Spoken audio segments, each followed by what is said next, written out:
Hey everybody, happy Thursday. It is a beautiful day outside. I hope you're getting a chance to get out there. I've been trying to take some time every day to come out, especially during the beautiful time of the day, in the afternoon when the sun is just beating down in a beautiful way on us, just to bask in that sun. But I've noticed on our table here, I've washed it almost every day, but there is a ton of dust on our table. And it reminds me of a book I read one time called Out of the Dust. It was about a little girl who came out of the dust of the dirty 30s and rose to be a beautiful human being in the midst of a difficult time. My mom and dad grew up in the dirty 30s. Mom in a dirt poor farming community out in the country, 12 children, if you can imagine, during the dirty 30s, just ate oatmeal every day. She cannot eat oatmeal to this day because of it. It was just so runny and horrible. And my dad grew up in a very poor family too, in a little town of Harrisburg, South Dakota. And his dad ran off during the 30s. And I remember asking about it one time, and somebody just said, well, there was a lot of dads who ran off during the dirty 30s. Well, I hope. Anyway, it was very difficult for my grandma to raise 5 children by herself.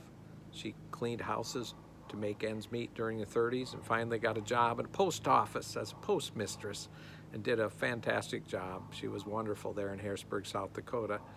But during the 30s, and during that difficult time, it seems like every difficult time that we go through, but in the 30s, there was a lot of talk by religious folk, by Christian folks, about the end times, about Armageddon, about, hey, God, what is God trying to do to us here?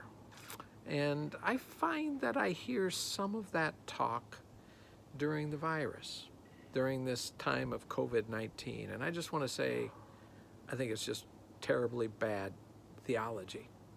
God is a God of hope. And one of my favorite definitions of hope, I just heard it from Adam Hamilton, is hope is the belief that the worst is not the end. If you read the book of Revelation, it is a book of hope. The idea of the book of Revelation was that God was there at the end, redeeming us, bringing us home.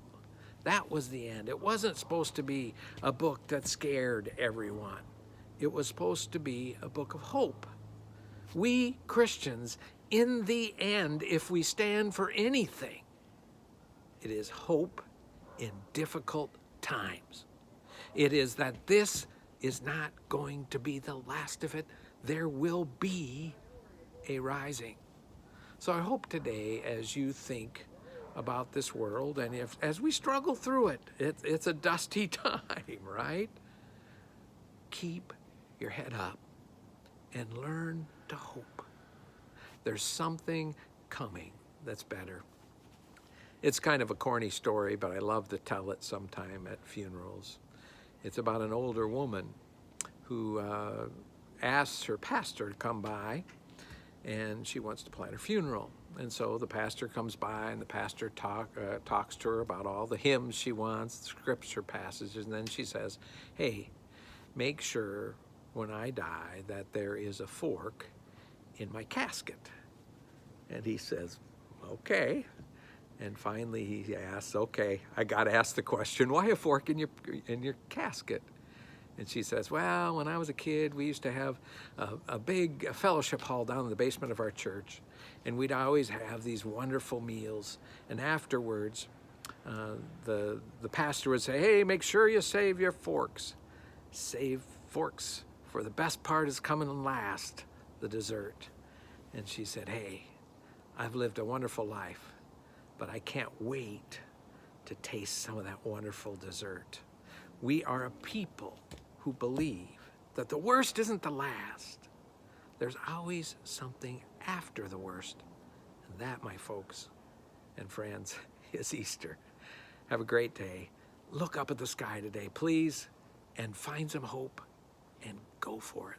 Learn to live with it. Hey, have a good day.